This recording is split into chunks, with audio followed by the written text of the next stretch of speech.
This is Tom Cladis, author of The Age of Serpents and Scorpions. You're listening to Vroom Vroom Veer with Jeff Smith, reminding you to keep sailing toward the far horizon.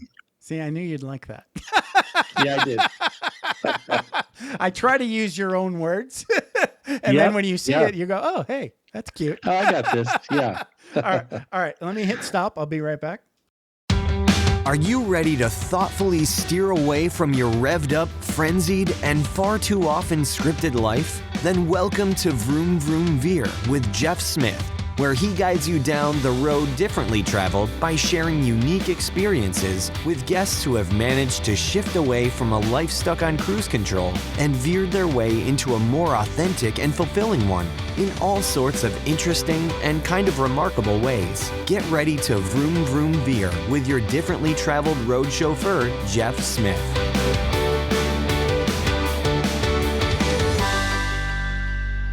Lazzelle, thank you so much for being on Vroom Vroom Veer and welcome to the show. How's it going? It's going so great. Thank you so much for having me. I'm really excited to be here. Hey, we're already having fun. There's dogs, there's garbage trucks. It's great. We're in it. We're in it. It's great. So you are at RebeccaLazzelle.com. So talk a little bit about what you're most excited about in your business today. Yes. So I am very excited at the moment for a couple of different things. Cool. I have a memoir. Right. What the F was that? Releasing in like exactly 2 weeks from today. Congratulations. Thank you. It's been a lot of work. It was a lot of work, a lot of heartache, a lot of growing and healing. And it was a really interesting process. I learned a lot about publishing, which I knew nothing about prior.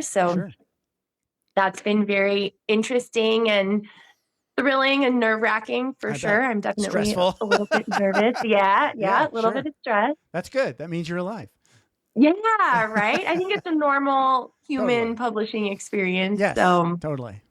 Yeah, I'm super excited about that. I'm also very excited because we just released the retreat for Infinite Ember for February of 2027. So It is live on the website, and we are doing quite a few free events online and some other preview events to give people opportunities to experience a little bit about the practitioners and what it will be like. So it's a wellness retreat. I've had somebody describe it to me as a charcuterie board of retreats because there are a lot of different modalities and a lot of different activities that we're going to be doing. It's not a yoga retreat. It's not a meditation retreat. It's not a silent retreat. It's not focused on one thing, except being focused on giving people an opportunity to experience a lot of different things. So I'm really, really excited. Yeah. Sounds fun.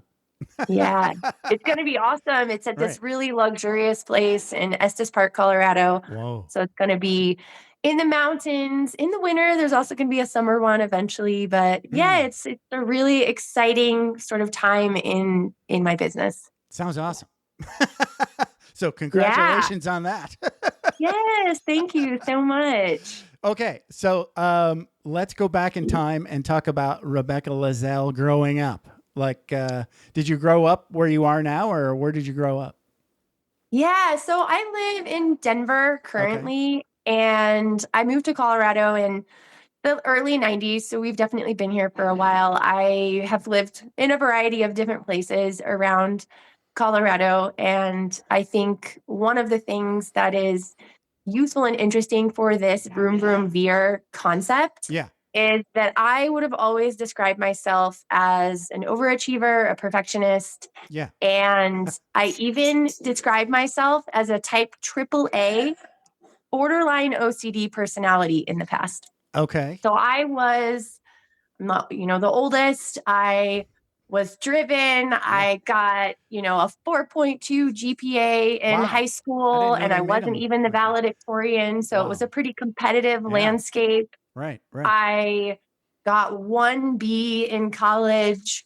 And that was I did. Oh, no. Yeah, right. And it was going to be a C. And I was like, I can't believe this is econ and of all the classes. Sure. But I was really super driven, super motivated, but definitely to a detrimental point sometimes. There was burnout, stress, exhaustion. I did sports every season, tried to do sports in college. Right. I was out there, the epitome of overachiever. Yeah. So when did that start? Did that start young or? It did. Yeah. Yeah. Okay. I was kind of like always like mom and dad. Were they like overachievers too, or slackers, or like hippies? Or I don't know. I mean, we grew up metaphysical. They were definitely a little on the hippie side. Okay, cool. But my mom was in education and my dad was in corporate, and I don't know that either of them it was really like that. Really? I think I think part of it was, my parents got divorced when I was young. I was about 8. Okay. So there's a little bit of that. I get that. Ownership and responsibility of being, a young kid and also needing to kind of prove myself. And I've heard that pattern before. Right. Yeah. Like children's of divorce. And then like, especially if it's like one parent disappears kind of idea. Yeah. Yeah. Then you're sort of like picking up the slack and Right. Weird. Right. Exactly. Exactly. Yeah. And my dad moved away when I was in high school. So we saw him a lot less, like not a complete disappearance, but definitely saw him and his family a lot there less. You go. And your mom had to take over and she was like really strong. So like if you did like, I heard, I know you probably don't know this, but I'm going to use like an old person example, but Tom Petty, like I think his dad disappeared and he was like, for whatever reason, I don't know the details, but he was raised by a strong mother, right? And that is like, if you look at like a lot of rock and roll biographies of famous people, there's a lot of single moms in the background. Oh, interesting. I know. No, I didn't know that. Yeah. It's sort of like, it's like the soup of overachieve gene, Interesting. Yeah, right. Yeah. Anyway, somebody should write a book on that. Not me, but I find right now, not me. That could be a case study, but no, I don't think so. Yeah. Anyway, sorry, but okay. No, now we have a little insight into the why of the overachiever. Right. Yes. Yeah. Now, I've also heard that comes from folks that are adopted. And it's a different vibe. Oh, interesting. Yeah. But a lot of folks that do succeed after adoption, because a lot of them don't. Like I would say the percentages aren't great for adopted kids, but like the ones that do well overachieve, right? Because I didn't know that. Right. I've had some successful people that were adopted, and like they sounded a lot like what you said, like. It's just like this achievement thing was like, if I screw up, maybe I'll get thrown away again kind of idea. Yeah. It's like, anyway. Yeah. Okay, wow. No, I didn't know that. You survive your high school and your college. Yep. And you're overachieving. Okay. Yeah. So I'm overachieving. You hit the ground running. What's your first job? Well, so I take a little bit of a hiatus. I take a bit of a hiatus. After college, I go to Costa Rica and I work at a butterfly garden. That's great. Wow. The overachiever works at the butterfly garden. I love it. Yeah. So I hip it out for 9 months. Okay. I meet my first husband there. Okay. And I bring him back to the US and we get settled and I start my first job in corporate. And where is he from again? He's from Costa Rica. Costa Rica. Okay. Yeah. And that's where the butterfly garden was? That's where the butterfly garden was. Okay. Yep. All right. Yep. That sounds like a fun 7 months, but anyway. Yeah. That's its own memoir right there. Right. Maybe that'll be book 2. Yes, please. So I start working for corporate and I kind of progress up through. I have a degree. So I have a degree in math. I have a degree in Spanish, which is a little bit of a different combination of degrees from college. And people are like, what are you going to do with those? And I'm like, I don't know. They're like, you be a teacher. I'm like, I could never be a teacher. I don't have the patience to be a teacher. Right. That's part of this like AAA achieving very impatient personality. And I get a job as a software tester. I progress through management and then I start to branch out my position into translation and localization. Interesting. And that, is actual like language translation. I speak Spanish. And at the time I was working with the company to translate their product into Spanish. So I was kind of going two paths, project management and then this translation stuff. As I work through translation, I start creating jobs for myself. So I do the translation in Spanish, and then they're like, well, now we need to do it in French and German, but we don't know how to put together the teams. We don't know what the processes are, right? So I'm like, oh, okay, I can do that. I can put that together. I'm a project manager. I'm a program manager. I can put all of this stuff together. I can hire people. I can interview people, all the things. Okay. So I start creating new positions for myself in this first company. And I become the manager, the sort of ops manager of the translation.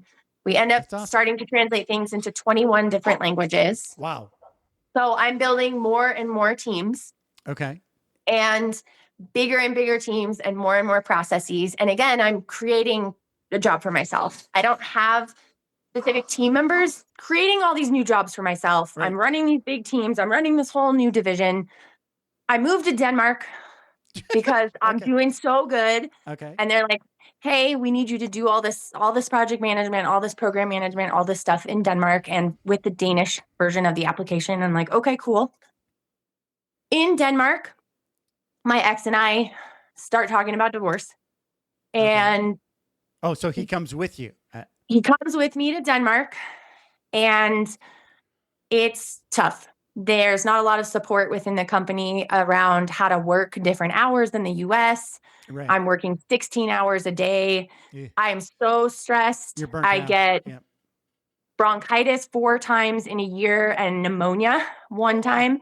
Wow. I'm literally like working myself to death over there. You're vrooming, as they say. Yeah, I'm vrooming. I am like brooming. Right. And not getting the message. I'm also not getting the message at the same time. So the Danish people are super family oriented. Okay. So in Denmark, I'm like, wow, I've been away from my immediate family, my mom and stuff for a long time. Right. I think it's time to move back there. And I'm in Denmark. So I'm remote for all of those other teams other than the Danish team. Right. So I'm like, hey, I could work remotely. So I come back to the US because it's not working out. Right. And when I'm back in the US, I asked this company, this was before COVID, I say, hey, can I work remote and live in Denver? And they say no. And I say, all right, well, I'm out. I'm going to quit and go do something else. So I move back to the Denver Metro to be closer to my family, and I get a new job. And it is in the translation industry. Okay. So now I've switched industries. I'm still doing project management. I become a program manager. And about 2.5 years after starting in this company, I start doing the same thing, creating new jobs for myself. Okay. Fun. In between these two companies, I became a Lean Six Sigma black belt in process improvement. Sure. So I've always kind of operated that way. I've always been the person to be like, why do we do it this way when no one else has asked that before? Right. And to kind of challenge the status quo of things. Okay. And again, this overachieving personality, this really motivated personality is always trying to find the most efficient way to do more and be more productive, right? I'm always like, let's do more faster. Right. So it's just naturally part of who I am. And at this point, I'm okay. I'm liking what I do, but I'm like, hey, I want to work more in process improvement. There's a lot of opportunities here. So I progressively start kind of branching away from this project and program management role to process improvement manager and operational excellence. Okay. And that's also more consulty too, right? Yeah. Yeah. So that way you can turn it into a gig, which is kind of cool. Yeah, exactly. And so I'm progressing that way again on my own. I'm making up new job descriptions. I'm getting promoted 8 times in 9 years. I'm rooming again. I'm doing it. I'm getting the new job. I'm becoming a director, and then I'm becoming a global director, and then I'm a senior global director. And I'm like, the next thing is a VP, right? So I'm moving and grooving on the way. You're on the ladder, and you're climbing. Yeah, exactly. I'm like destroying the ladder as I climb it. Like there's no rungs ahead of me, and I'm making new ones as I go. Right. Got it. And I love the people that I work with. The company that I work with we get bought. So there's the acquisition and it starts to change. The culture starts to change and the environment starts to change. And I'm like, I really like what I do. I love being the networker when people come to me and they're like, I have a problem and I don't know what to do. And I'm like, yes, let's dig in and figure out how to fix it and who you should talk to. And so I really like that, but I'm sort of starting to look for a new job. I go on a vacation, a month-long vacation with my new husband. Oh, okay. All right. Yep. So I got in between those two Mr. jobs. Costa Rica, We ended up getting divorced. Right, When we moved back to Colorado, and I met a new guy and we ended up getting married. And with my new husband, I went on a month-long vacation. And on that vacation, I started working on my resume. Took a resume course. I kind of was like, okay, like there's a lot the best time to look for a job. Yeah. It's when you have one. Yes. You know? Totally. So I said, all right, so I'll do that. We came back from this vacation and I talk in detail about what happened. And a month after we came back was when I experienced the domestic violence incident with my ex. Ooh, and so that was my Veer. It was very external. It wasn't internal. It wasn't by choice. Were there a lot of signs? I mean, as I wrote the memoir, as I have other podcast conversations and learn more about what domestic violence actually means, like, there were tons of signs, but I was motivated. See it coming and you were very busy. Right. I'm very motivated, very busy, very much in lust and love. And right. Just, that's not even on your radar. You're like, no, what the F was that? That's what, right. Exactly. That's part of the reason, why the book has that title is because it, it was surprising to me. And so that completely incinerated my life as I knew it. And I am careful, and I use the word disintegrate and incinerated very purposely when I talk about that night, because I went from knowing what I wanted. One second. I went from knowing what I wanted, continuing to climb this ladder, being happy about the direction that my life was going, thinking that I, had a 5-year plan. Our 5-year plan, right, was to, buy a new house and have a family. Your and life was in Microsoft Project. Yes. Exactly. Yes. Along with all the other spreadsheets that I had to manage my life at the time. Right. Totally. I get it. I know other people like you. Just as an aside, I worked with a bunch of program managers and engineers in the Air Force, and they're similar to you. Yeah. Personality wise, right? Like, they program everything out, right? It's like, this is a setback. All right, let's see. Did we put any lots of planning? Time? Right. Yes. Exactly. We need to put in some buffer time here. Exactly. Right. Okay. Continue. Sorry. No, that's okay. And I had been doing some spiritual growth. I'd had some physical and like health things that I was working on that whole time I was with my second husband. And then everything erupted that night. And for 6 to 8 weeks, I talk about this in detail in the book. I don't think I even knew I was a human anymore. Like, I literally was so disconnected and so on an island all alone, even though I wasn't actually physically alone. Okay. So you're still going to work, you're going through the motions, but you're feeling like a zombie sort of? Yes. Okay. I had lots of periods of that, and I never got physically abused. So I can relate walking around like a zombie, but okay. Yes. I took 3 days off. I sent an email that said, hey, I had a family emergency. I will be back in 3 days. And I remember I went to work. Than 3 days. Yes. Yeah. Well, and now, right. Yeah. Now, and I think that there's no PTO code for domestic violence survivor, right? It's right. What, sick time, and it's not I even guess? like something you want to even go up and say, hey, boss, this happened. No. Right. So but you it's don't like do that. I experienced so much grief. Like, I ended up using some bereavement because I was like, I don't have a lot of sick time. I worked half days for 2 weeks and then I was back to work. And I was using work as a way to suppress what was happening, a way to sort of be distracted. Take your mind off of it. Right. Yes, exactly. Right. And it worked. for a little while until it didn't work anymore. Right. And it was like, let's see. So it worked November, December, and January it stopped working. So 8 to 10 weeks. Right. It was working. And then I was getting to this point where I would work and then I would completely fall apart at the end of the day. I would work a 6, 7, 8 hour day and I couldn't make dinner for myself. Yeah. I would have like arguments. At my fuse was so short. My dog would do one thing and I would like lose it entirely. I went through this when I was in my 20s. I went through undiagnosed depression when I was still active duty. Yeah. And like that whole faking it thing. Yep.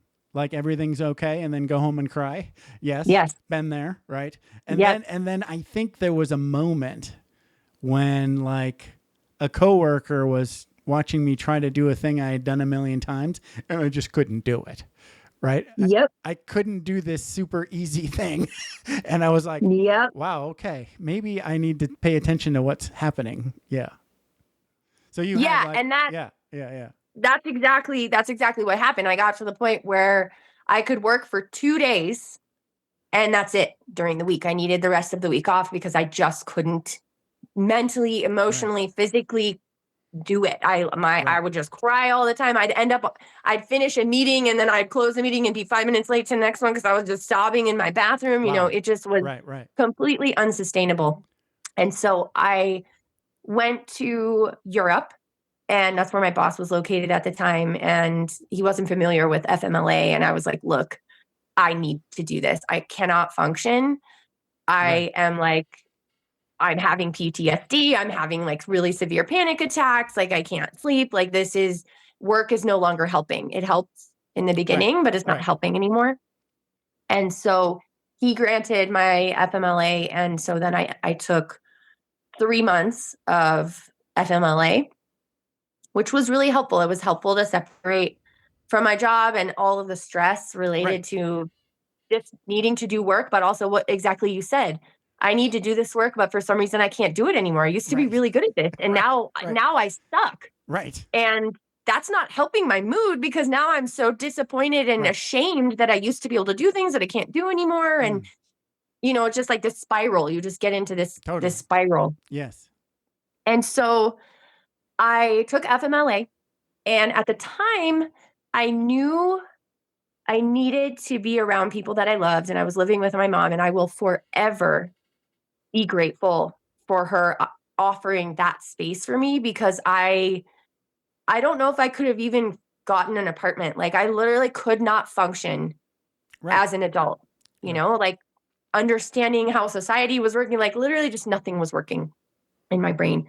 And so I was like, I need to be around people that love me, but I also need my own space, but I can't be like a burden. So I ended up taking an almost 12,000 mile road trip over that 3-month period by myself, but 2 places in the country that I hadn't been, like the Redwoods and Yellowstone, but also to see friends and family. I went to a Joe Dispenza meditation retreat in June. What the bleep do we know?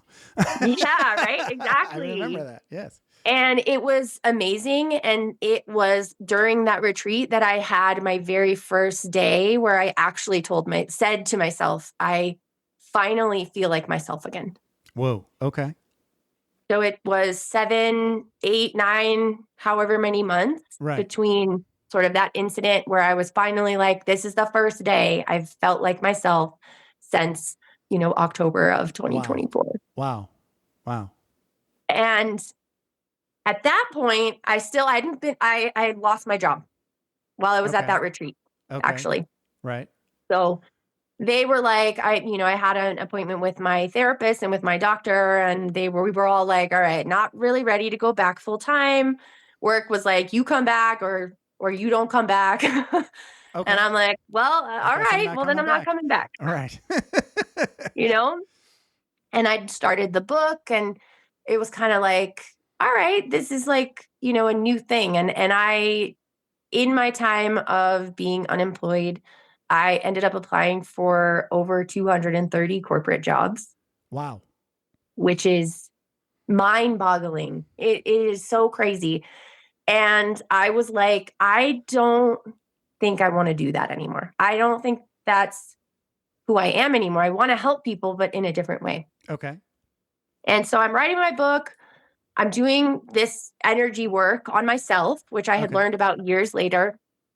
And I'm like, hey, well, they have, opportunities to become certified practitioner in these energy modalities. Like, I want to do that. I want to help people on a deeper level, right? So we have our conscious mind, which is where rumination lives and like all the linear logical things that we're working through on the day to day. But we also have the subconscious, and that's where you have a body too. That's where the trauma lives. That's why PTSD is a thing, right? Because your subconscious doesn't have any past, present, or future concept. And so flashbacks come from that area. And I was like, this is helping me. And this helped me before. I want to be able to help people in this way. Therapy. I love therapy. I'm a therapy pusher. Therapy's great. It's just one tool. It's just one tool. And Right. And then have you ever heard that, like, there's it's like a spiritual saying, something like, you can't just use your intellect to figure out like spiritual questions because your brain doesn't get it. You know, there's certain things that you need your, cognition, right? It's great. It's amazing. It's just one thing. It's just one thing. And it's not the biggest. No, not, and like the other thing is like, I know this is kind of off topic for you, but like the way I look at it is like, people say brain, right? And they think like it's like we're walking around and your body is nothing but a life support system for your brain. And it's not. Your nervous system is your whole body. It is. It's your brain. And it knows it's your spine. And and then all of the nerve endings go literally everywhere. There's some places that don't have nerves, and that's a good thing. They have nerves, but they don't have like pain sensors, right? But they still so your whole body is your nervous system, right? Exactly. And that just gets lost, right? It so does. When you start work, like I did massage school, so that was like a door opening for me in like my whole life. Yeah, because I did Reiki, the weekend version of Reiki. But it still blew my mind. I was like, there's so much more going on. And then when you get into like meditation and they say, okay, just feel your body for 15 minutes. It's like, what? What do you mean like, feel my body? Wait, I can feel things? It's like nothing hurts. What are you talking about? Anyway, exactly. So I thought I would interject there for a second. So let me talk a little, because when we were emailing a little bit, you said like therapy was great. And I got it, and I was like, but that I wasn't done. So what sort of body work, energy work, whatever, really sort of like started working? And talk about and how it was different. Yeah. So the modalities that I practice now and that I worked on before I became a practitioner are called the emotion code and the body code. Okay. And the emotion code is so accessible. Like there's a book out there. You buy the book for like used for $10 at the bookstore. You read 2/3 of the book and you can do it on yourself. Right. It's really, really DIY. Yeah, super. That's great. Yes, exactly. I love efficiency in my brain. I'm like, oh, this is so efficient. That's like what I want. I might as well do this. Yeah. So, and at the end of the sessions, when you're doing it on yourself, you can say, when can I do this again? Can I do this again in 3 days or 5 days or 1 day? And so you can literally just like knock it out. And so that appealed to your overachiever. Exactly. And it was at the very beginning of sort of the spiritual journey where I was starting to do new things. And I was like, I love how efficient this is. I don't even have to know. I don't have to ruminate on or consciously process what I'm releasing. I can just completely bypass the conscious mind and just release it without even knowing what it's from or why I have it. That reminds me of, so while I was in a massage school, they had a acupuncturist. Yes. Right? Yeah. She came in, right? And just by the way, her energy was like a reindeer. Oh, interesting. She was like a prancy person.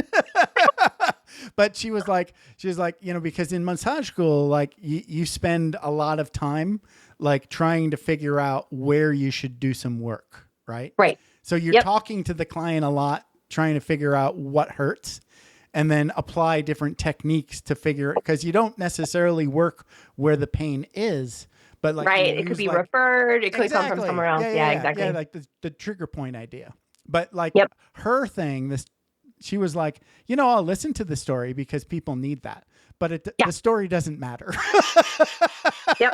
I'm going to do the thing and the thing works. Right. Because it's at a different level. The story is also level. Like the story is the Surface, thing we've made up. Exactly. And it could potentially be correlated, but it may not be related at all. But it could provide information to an expert. Yeah, exactly. And disinterested expert. and also I'm the same way. I don't need the story. Right. We can talk about what you want to work on and what you think's going on and during my sessions, and you can give me insight or you cannot talk at all. Right. It's not invasive at all, right? I don't need to know any of that in order to do the work. Right. And if you think of it, you don't need to say it out loud, right? So it's you can. So efficient. It's valuable to the person to like say journal or something, right? Yes. Yeah. Right. But those words aren't for the therapist. They're for you. Exactly. Exactly. Right. Exactly. Okay. So journaling or meditating on something after so that you can have the full experience and internalize like whatever it was that was happening here is very useful. So I started doing this like every other day, every 3 days, this modality, and releasing all these trapped emotions. I released and fully cleared what they call a heart wall in this modality, which is when you kind of your heart grabs the trapped emotions and changes the frequency and the energy vibration of those trapped emotions in order to create like a more solid type barrier around your heart to protect you. Right. So most people over the age of like 8 or 10 have some kind of a heart wall. Sure. And you can get new heart walls. I cleared my heart wall before my incident with my ex, and I had a much, much larger one after that incident that I ended up having to work through. So they do clear, but they can come back if you have kind of big T trauma that you're working with. Exactly. Big T trauma is there's all kinds of trauma and it's all in there, right? Exactly. And it builds up. You could have like layers and layers of. Exactly. Right. You're exactly right. Yep. Yeah. Layers and layers.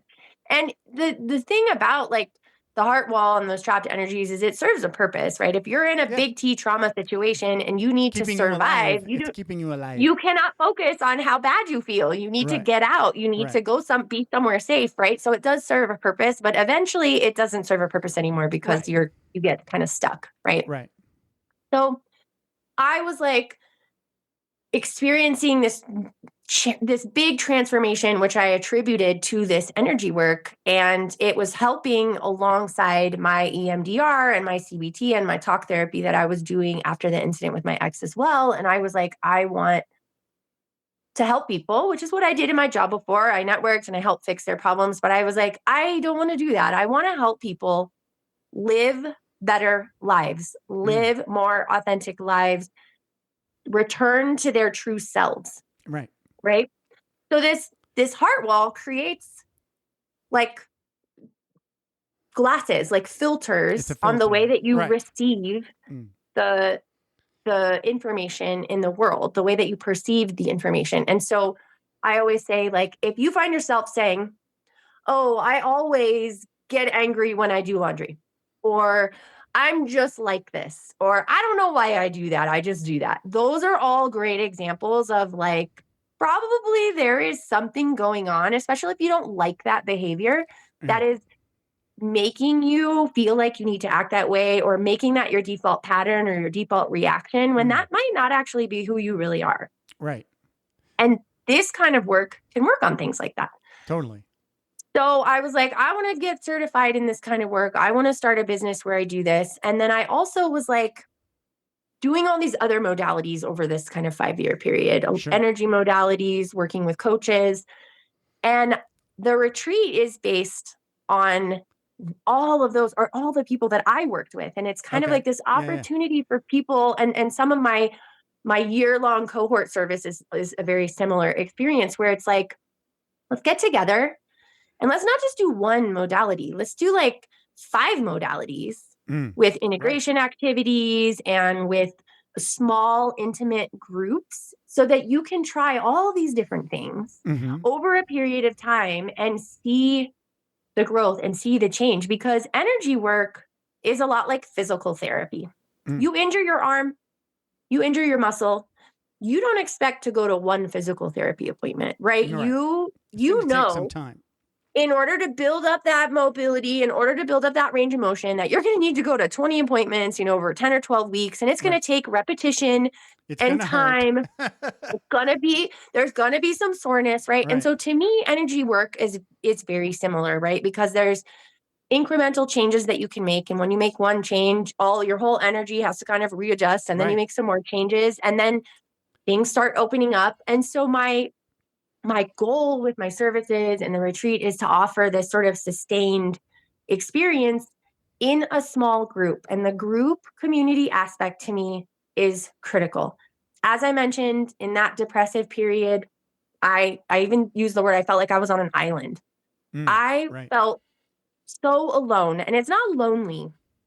Lonely to me implies it's recognition. It's like you're on another planet. You just don't understand. So aloneness. Right. Complete separation and disconnect from anybody. I remember, I'll give an example from depression. You look at people that look okay and you kind of go, two things. You might be a little pissed. I was angry. Right. Yeah. What's wrong with me? A, and B, how do I get back there? Yeah. To be just that guy, right? And then I remember in depression, somebody walking their dog and that dog was just happy as pie, right? Just I'm going for a walk and I'm with Dad, right? Yep. Yep. and I'm like, fuck you, dog. Yeah. I want to get back there. I just want to go for a walk, and be okay. Right. And I think there's, it's a spectrum, right? I think I started with, I couldn't even recognize the joy and the happiness. I couldn't even see it. I literally was so disconnected. And then eventually I got to a point where I was like, okay, I see it now, but why don't I have it? What is joy? What is happiness? Is that something you can I totally forgot what that even felt like. Is that even a thing that I'll ever be able to experience again? Yeah. And then as you get healthier. And so for me, I have a special service, which is a cohort, which is a small group of people who go a whole year of services together. And the retreat, again, is a small group, maximum 10, 12 people in these experiences, because I was surrounded by people and have never felt more alone in my entire life. And I was not given access to any kinds of services where I was living at the time, which was not in Denver.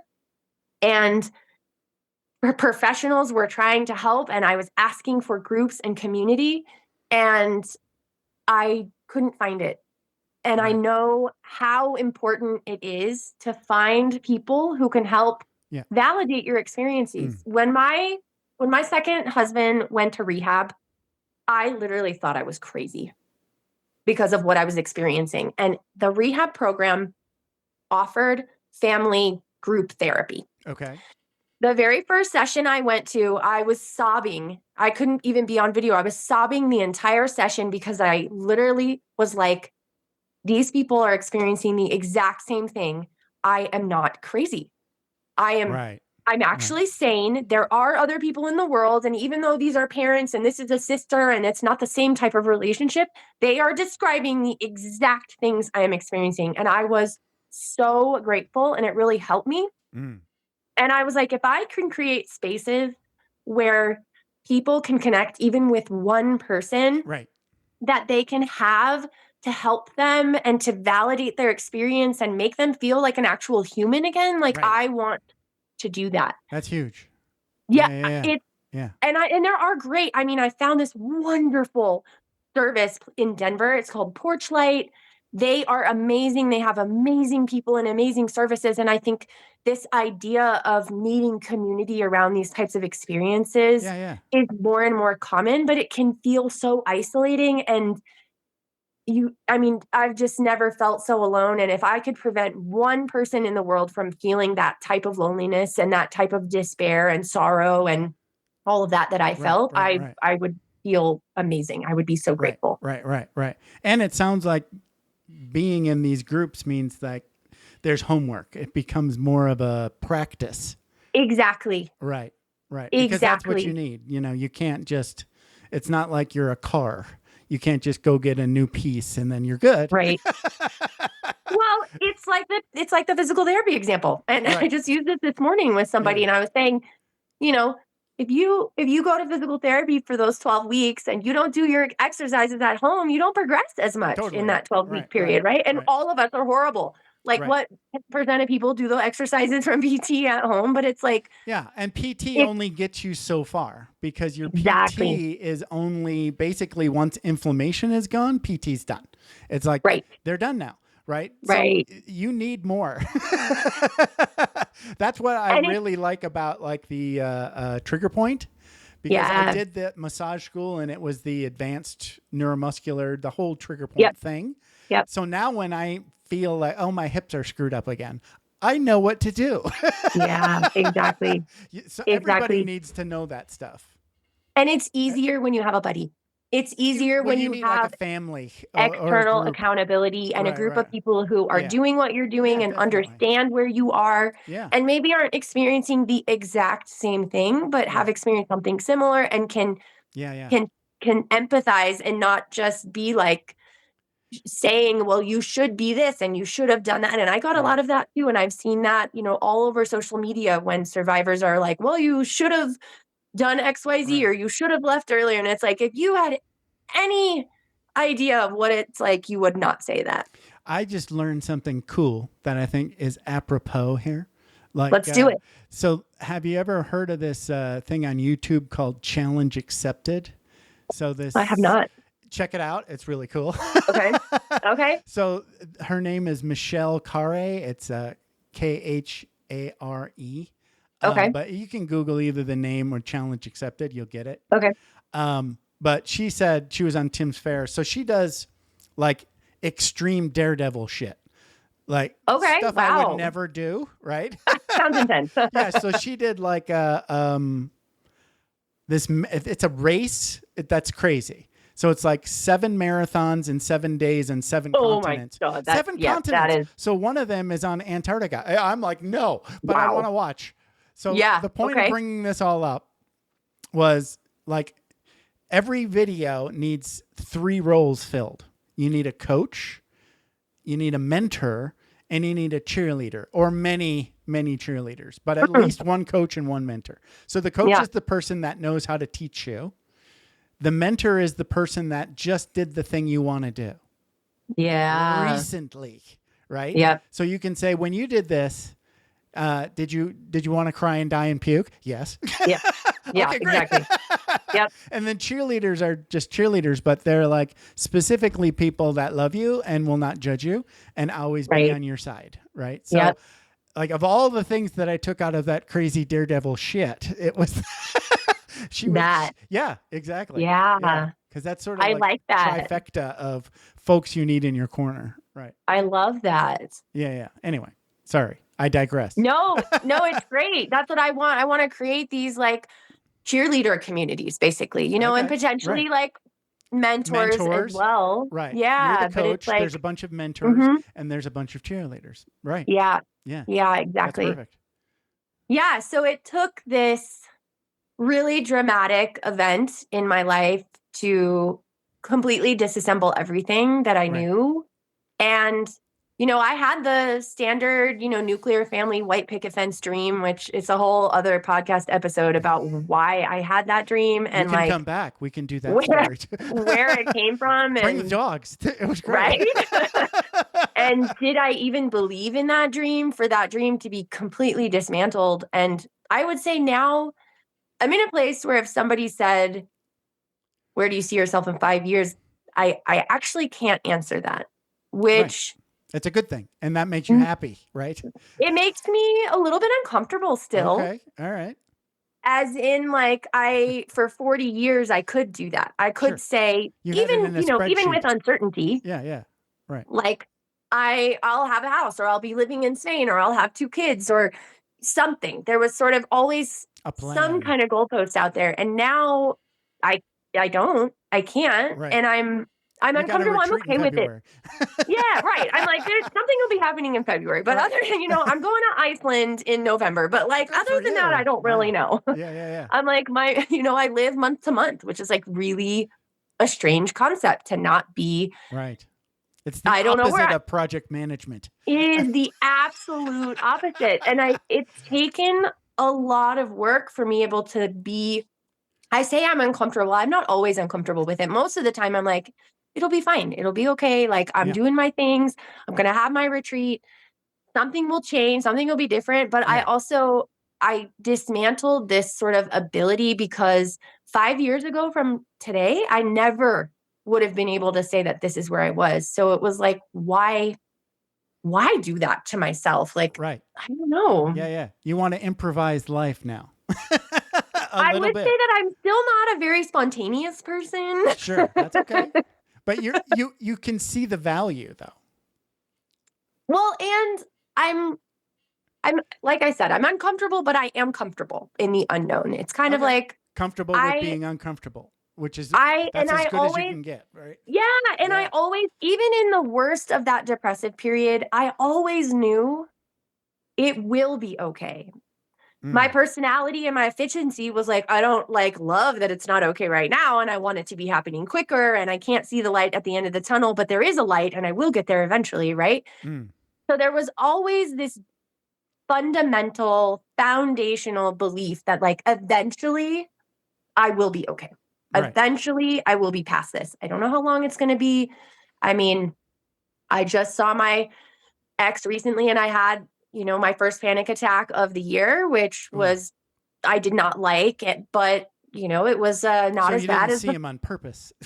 No, of course not. Of course not. I don't think he saw me, it was like, but it was probably the best. Spark a panic attack. Yeah. Wow. Yeah. But enough for me to totally be completely dysregulated. But, I was like, all right, well, we did that. And it wasn't as bad as the first time, which was completely spiraling into a multi-day depressive episode and all kinds of stuff, and I was just out of it and drained. I get real drained after I have a panic attack, but I was like, all right, this isn't horrible, but there's still some stuff there obviously that I need to work on, so we all have stuff, even we do. I'm a little tier, so I don't have full on debilitating attacks so much anymore. I have, right? Yeah. But sometime last year, my wife was gone for an extended period, right?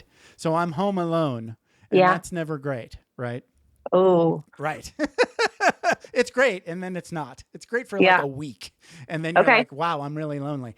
But I'm in the tub, right? And I'm just really, really enjoying this bath at, 104 plus degrees, whatever it is that I'm doing. Yeah. And I have this thought, suddenly people are going to crash into the house saying, what the hell are you doing? Man, that's weird anxiety that we get. You're having way too much fun in this tub. Yeah, right? So weird. You're not being productive right now, so exactly. you better switch that dial, mister. Who said you could do that? Get back on the clock. Exactly. Anyway, we digress. So as we wrap up, let's talk about how people can best get in touch with Rebecca Lazzelle and sign up for that cool sounding retreat. Yes. Yeah, everything's available on my website, RebeccaLazzelle.com. I'm also the book is coming out soon. Yeah, the book will be out on July 9th. Right. They're on all the platforms, on Amazon, on bookshop.org, all that stuff. Cool. I'm also releasing a year-long guided mindfulness journal in July. Wow. Holy cow. Yeah. All based on things that helped me in my mindfulness journey, in my spiritual journey, in my healing journey. So I'm super excited. I think the craziest part about the journal is that I did all of the artwork. Wow. And 5 years ago, I was telling people that I was not a creative person. So again, I'm just like, I cannot believe that I'm publishing a book, but also I'm publishing a book with all my own freaking artwork in it. Wow. So you learn how to do art.